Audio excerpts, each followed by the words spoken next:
This is the Note Closer Show, where you get the latest developments in distressed note investing and learn the secrets of how you can control millions of dollars worth of property for pennies on the dollar.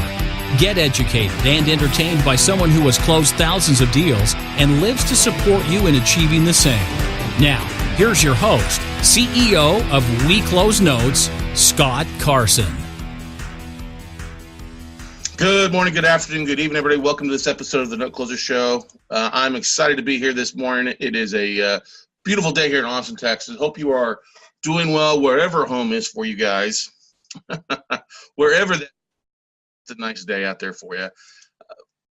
Today is a big day for We Close Notes, and some of our Carsonites, I guess as people like to call us out there.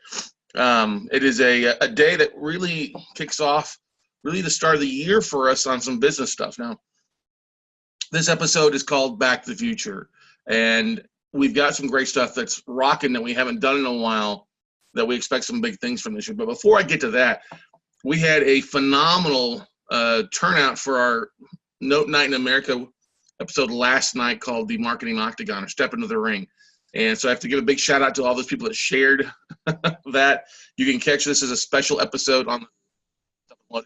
Want to thank you for listening first and foremost. Those that are listening on iTunes, Stitcher, and all those podcast platforms, along with those that watch us live on Facebook Live. Really, really big thanks to all of you that watch and share, because that's why we do it for. We do it for you guys here on a daily basis to really help expand your business, hopefully enlighten all of you. So, but anyway, getting back to the Future. And yes, I am a Back to the Future movie fan. Definitely anytime I see a DeLorean, I happen to kind of geek out a little bit.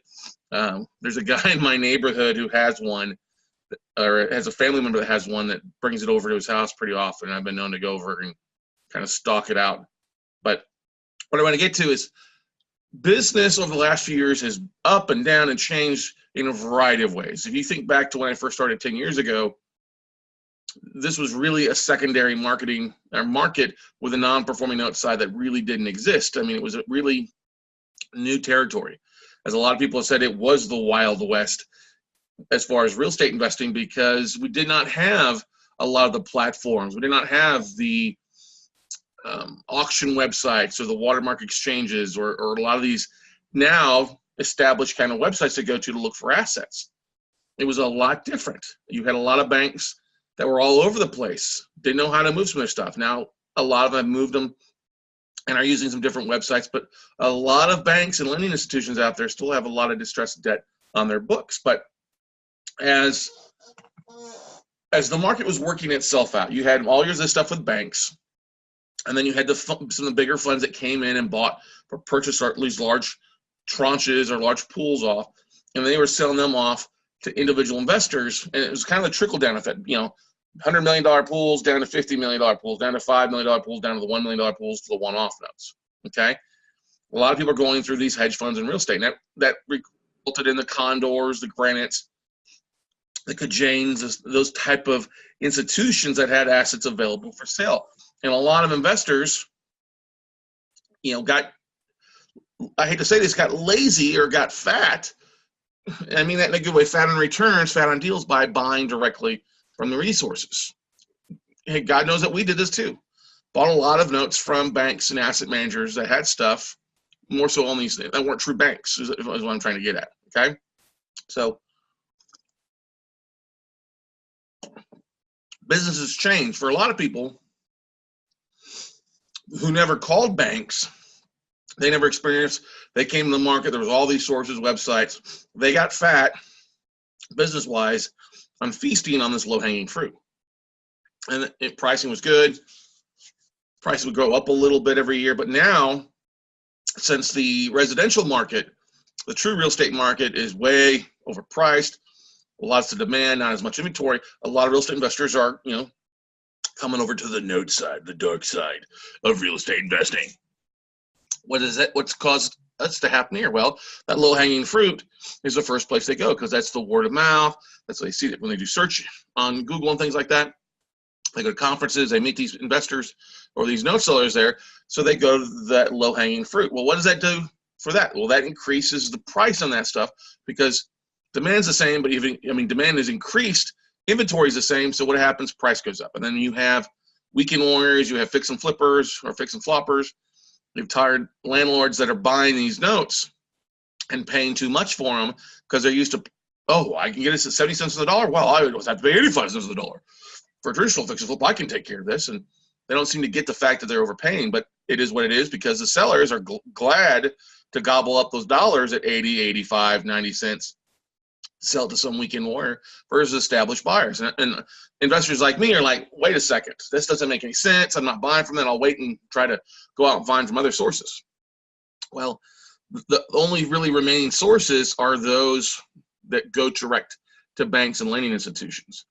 And so the back to the future side of things is years ago, I would religiously call banks, 50 to 100 banks a day, three times a week to track down and build a large database. And we'll still market to asset managers, direct to banks to find stuff on a regular basis. It was one of the constant nuggets I guess I would tell people all the time to do is like, listen, once a month, at least once a month, if not more often, send an email out to banks, pull asset managers lists, because those lists are still available to find. You can still go to state licensing websites and pull lists of mortgage bankers and banks doing business in your state. And why not reach out to them?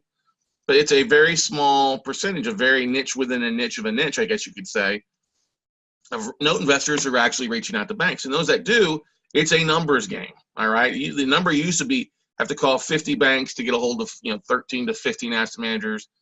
You get 4 NDAs out of that and non-disclosure agreements from banks, and usually you end up finding with a list of some sort. Now, list could be one asset, it could be 1,000 assets. It just varies depending on the situation, whether it's residential, commercial, and how much that bank had in default, how big the bank was. There's some numbers. So we have instilled some of those principles for this year to help us drive deals for the rest of the year. So we've got 20 people excited that they got their lists on Sunday. They should start calling banks today, tomorrow, and Thursday of really blitzkrieging the banks, I guess you could say.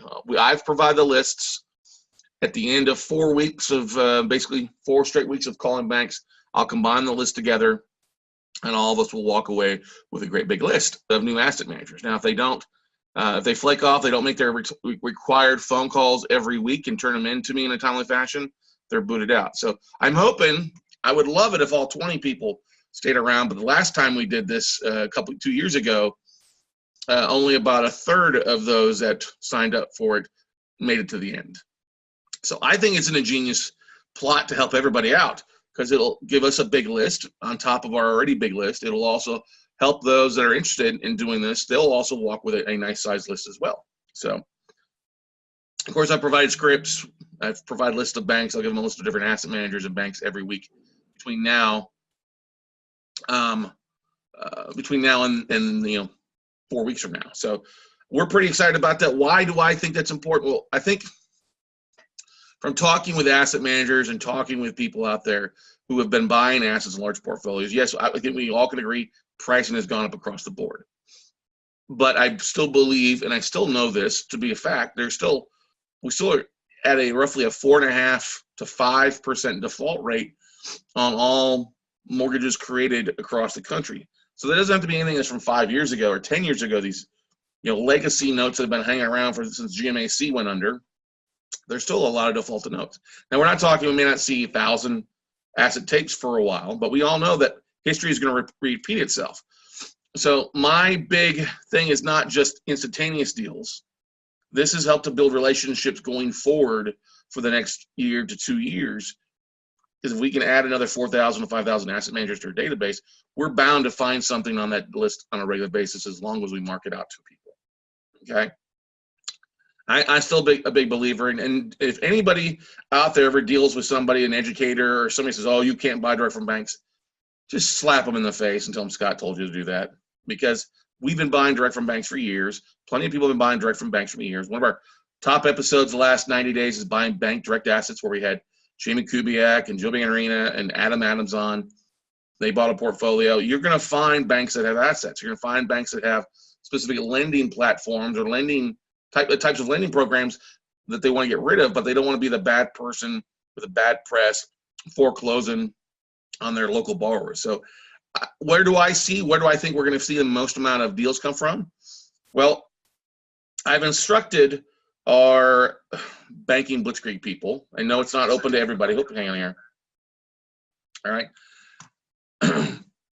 We have lists. There's a bunch of lists with banks and credit unions. Do not bother calling the credit unions, because credit unions aren't going to have a large variety of mortgages.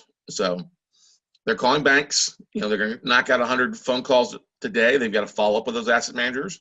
Next week, we'll get, week 2, week 3, week 4, they'll have lists of 50 each. I've already got the list segregated off and ready for them to roll out. I think that we're going to see some assets from regional banks on the residential and the commercial side of things. Now, what price they have, who knows? The part of the biggest key to this asset search, I guess you could say, this bank rollout, is building relations with the asset managers. All right, building a traditional, because I had a list over 5,500 through opt-outs, people leaving their jobs, things like that. Banks closing is well down to about 3,500. Still reach out to them on a regular basis. Still dropped an email the other day out to them. All right. The biggest thing I think we're going to see is maybe not this quarter, some next quarter, some the following quarter, and I think definitely fourth quarter of 2018. I think is we're going to see a lot of changes happen, because I think we're going to start seeing more markets start to kind of go south a little bit. Days in market is going to extend quite a bit. We've already seen it in some of the higher end markets like Miami and Aspen. Days in market are going. I think it just the values cannot keep increasing like they have across the country, and I think we're going to see some downturn. Don't know what exactly it is. See a variety of things. I don't think the stock market can keep going up and up and either as well. So. Yeah, I'm not going to do another banking blitzkrieg blitz. If you missed out on this one, you're going to have to wait a while, because we're not going to do it. It's going to take a while for me to take these lists, put them together, and things like that. So maybe on the next time around at some point, okay? Good morning, everybody. Hope everybody's doing well out there. Thanks for listening. But why are we doing this? Well, because I believe this is where the market is going. I believe that we can make big things happen now like we did years ago. Is it going to be the easiest thing to do? No, there are going to be some people who make 50 phone calls and get 50 voice messages. There will also be somebody who makes 5 phone calls and get 5 asset managers on the phone.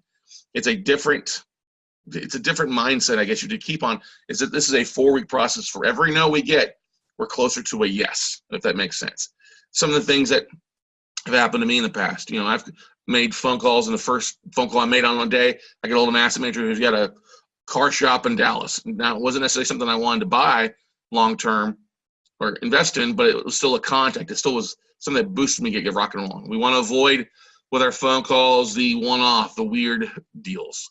Not saying there's not a buyer out there, but I would much rather deal with the bread and butter residential or bread and butter commercial. And what I mean by bread and butter commercial, small value or small bank, small balance commercial loans, usually $1 million or less. We see a lot of that in different areas. And I think there's a lot of opportunity. I think you've got to be making direct contact with asset managers to help you with your own portfolio these days, because that's what's going to end up happening. We have seen a migration of real estate investors coming from other assets coming into the note game, and it's why notes are one of the hottest topics around. But they're not doing the things. They're listening to people that have never had to call banks before. And they're, like I said before, they're overpaying assets. Whereas if they worked a little bit harder and actually built a business out of it, instead of just dealing with choker brokers, they'll have a stronger business. They'll have actually cleaner assets, because most of the time the assets that come direct from the banks are much cleaner value. They know exactly what's going on with the deal, cleaner paperwork. It's not been sold 3 or 4 times and brokered off or things like that. They know what's going on with the asset, and it can often offer up a much more competitive price, because we as investors come in, buy that note, take it over, and we have some flexibility in what we're doing.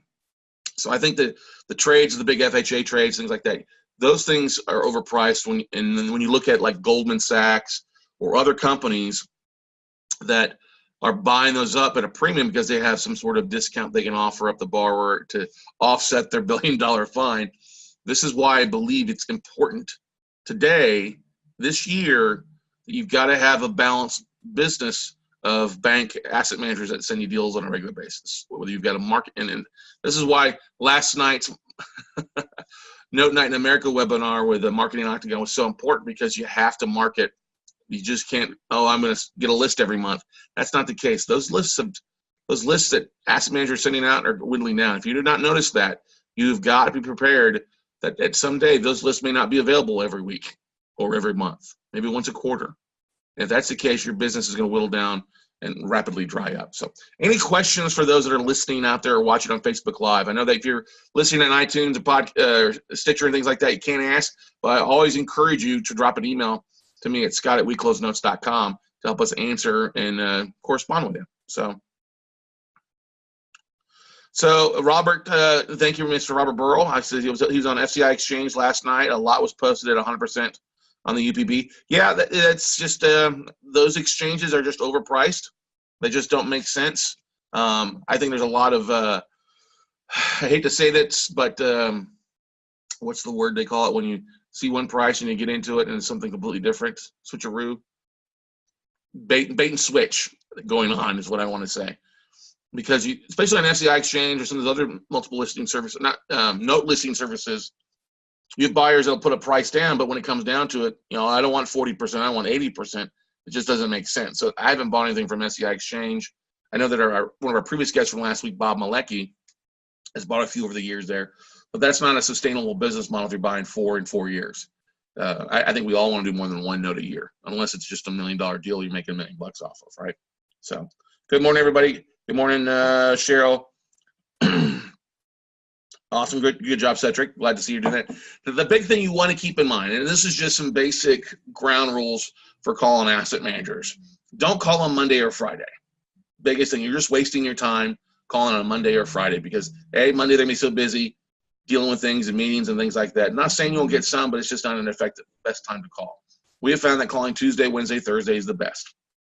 Calling between 10 and 12 and 2 and 5, their time. So if you're in Florida and you're calling somebody in Texas or Missouri, you're going to have to wait till a little bit later in the day. Now, if you're in California and want to call somebody in Missouri, you want to do it earlier, obviously. So at 8 a.m., your time would be 10 a.m. Central. So it's important to keep that in mind. Best thing I can tell you is just use a spreadsheet, pull up a list, start dialing for dollars off that spreadsheet, and get in a habit. Expect to make 20, 30 phone calls.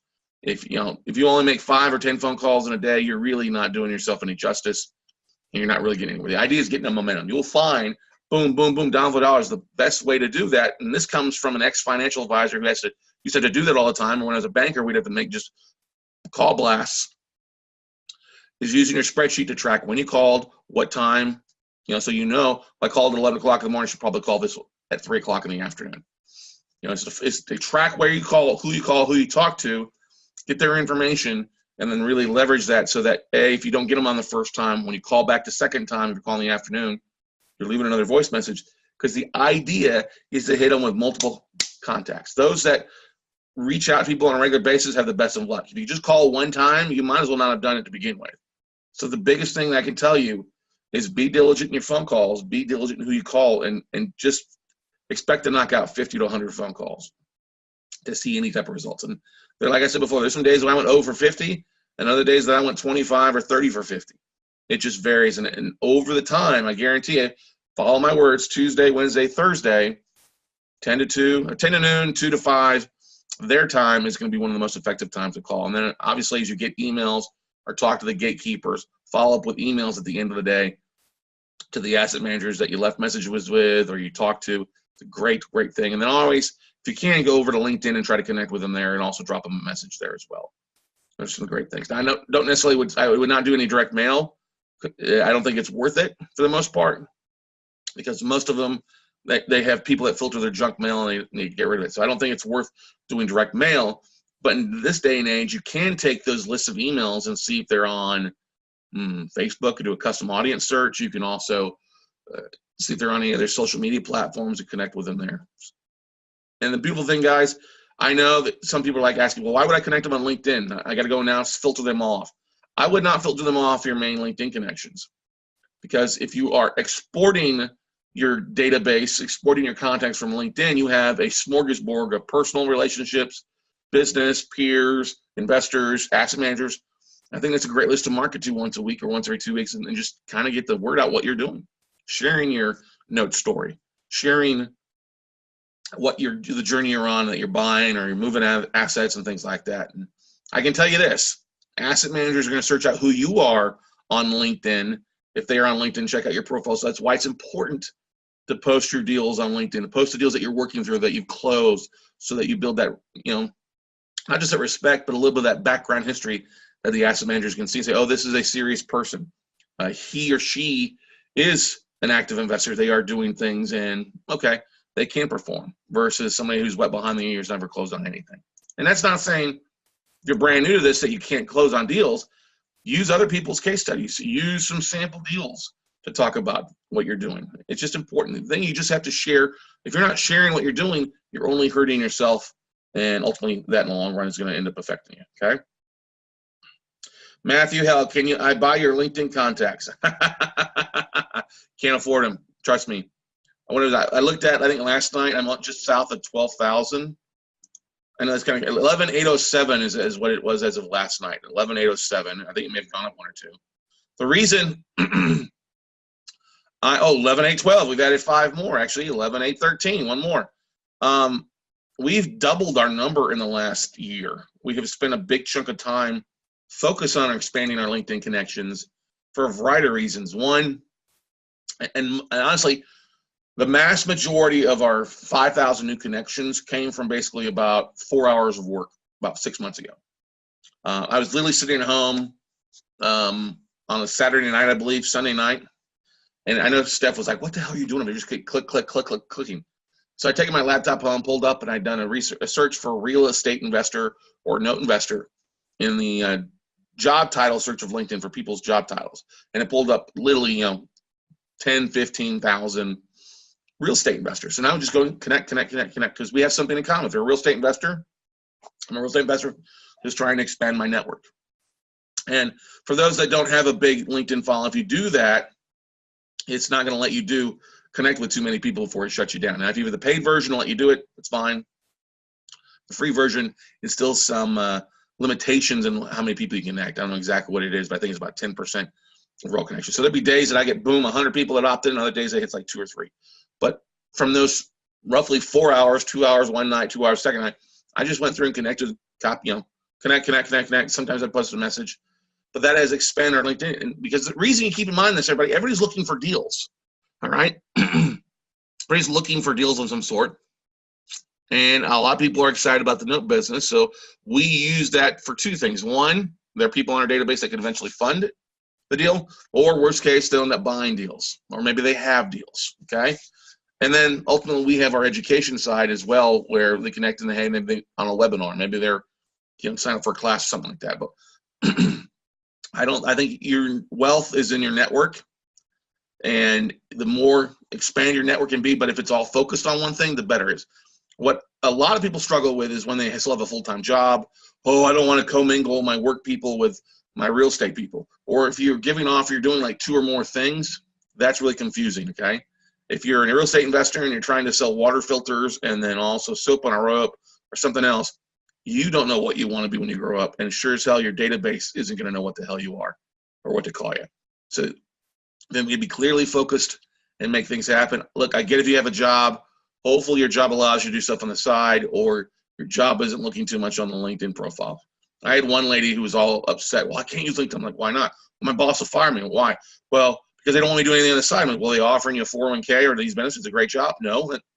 Just tell them you're a real estate investor because you're trying to provide for your family, trying to provide a retirement because they ain't paying for it. You know what I mean, everybody? So sometimes it's better to asked for forgiveness instead of permission. And I know that plenty of our students have used LinkedIn, and very few have had their boss ever say something about it. And actually, in some of those rare cases, the boss is actually asking information because they want to invest with them. It's kind of a funny thing. So, any questions out there from anybody? Yeah, you're exactly right, Cedric. You got a great post there. If you're using LinkedIn on your cell phone, let you do in the LinkedIn app. It's just not the cleanest thing. Now, the biggest thing that you want to do when you're expanding connections is you want to connect with second-degree connections, not first-degree connections. That'll filter that so that you're not wasting time going just after everybody that you can't connect with, but second-degree connections are the easiest thing to post with. It also helps if you have a big connections on LinkedIn. When asset managers are looking at you, they'll see, oh, they got a bigger database versus somebody that's got like 50 or 100 or 500 or less. So keep that in mind. It's a great filtering thing when you're talking to asset managers and things out there. But you can say, hey, I've got a big database. We're looking to buy for our own portfolio. We buy in most major metroplexes. Those are some of the hot buttons that you want to use when you're talking to asset managers. We buy in most major markets, excluding New York, New Jersey. We are looking to buy assets anywhere from like $50,000 up to $500,000. Yes, we'll look at commercial assets as well. You wouldn't mind buying a one-off and looking at large tapes. We also, can close pretty quickly. Pricing wise, we will pay up to 65, 70% of value depending on the foreclosure, the value, and the location. So those are some of the easy things that you want to ask. But ultimately, we are buying for our own portfolio. We are not a broker. We're not looking to flip these off. We are looking to buy for our own investment, our own portfolio, to make things so we can take it. They have enough realtors, enough joker brokers trying to move stuff. They want to deal with direct buyers and sellers. So what should you not say? Don't tell them you're flipping. Don't tell them you're brand new. Don't tell them you got $20 million and you're the principal. Don't tell them that. Tell them, hey, you're portfolio manager. It's one of the easy titles. Robert, you're exactly right. I don't segregate my LinkedIn connections. It would take forever to do. I just throw them all in as my LinkedIn connections, and then eventually after the first email or two, they're just part of my regular investor database. Okay. Yeah, I just literally export it, do export my connections, usually as a data drop with LinkedIn, or data download, I guess is what they call it. And then I just clean that spreadsheet up and upload it directly into Infusionsoft. And then or MailChimp is what I used to do it, and say, hey, tag it LinkedIn connections. Send an email or two out to them. Hey, great connecting with you on LinkedIn. Just want to know what you're up to, or here's what we're doing. And then after the first or second email, then they just go directly into my general real estate database. Okay. Yeah, there's asset managers that have been getting my emails for years, and they'll send me something. Hey, I've been getting your email for 6 years. I finally have something. Or hey, would love to talk to you about doing business. The idea is, as I said before, it's not instant gratification, and a lot of people don't have the patience for calling banks because they don't get the instant gratification. You don't have anything for me now? What's wrong with you? I can't do this. I'm not getting anything now. It's building the relationships for long-term growth, long-term expansion. It's literally planting the seeds with all these new asset managers so they blossom in 6 months to 12 months. Because at some point, everybody's going to have a non-performing note for sale, which is whether or not you want to build that relationship now for the long-term growth of your business and the long-term deal flow. And a lot of people won't. I think there's probably less than 1% of true note investors who solicit to banks on a regular basis. It is what it is. Okay. Questions, comments from you guys out there? Hopefully you've enjoyed this. Biggest thing too is, if you can, you're going to get people on the phone. I get that. Is don't be afraid to mess up. You're going to botch. You're going to screw up. Okay. The first time you make phone calls with banks, you're going to go, I still go, half the time too. Okay. Just hang up, call the next one. There's so many banking relationships, bank connections out there that the minute you goof up, just call them back in a couple days. They're not going to remember you from Adam. They don't know you. They don't care. You're going to be a distant thought in about 10 minutes from them. And you can't sit there and, oh God, I messed up. I'm scared to call the next one. Just call the next one. You use the scripts. If you've been through the virtual workshop, you've seen scripts in our manual. Hopefully you've looked at it. If you haven't been, hey, you need to sign up for our March workshop that's coming up here in March 9th, 10th, and 11th. All right, 9th and 11th will be our next virtual note buying workshop if you're interested, guys. Okay. Hey, Steve. Hey, Daniel. Hey, Sterling. Good to see some of that. Done that. All right, awesome. Tony Anderson. Good job, guys. Good morning. Good afternoon. Good evening, everybody. So, guys, gals, that's what this Back to the Future episode is about. Is we have gone back to doing something that we did in the past so that we can boost our future. I may not be Marty McFly, may not drive a Toyota 4Runner. I may not be Doc Brown. I might be a little crazy from time to time, but my biggest goal is when I look at my business, where are we at, where are we going, where we've been, we can learn a lot from things that we did in the past that we may have done a lot recently. Just so you know, my business was originally all 100% banks, and that has evolved from 100% to 75% banks and 25% hedge funds. Then it was 50-50.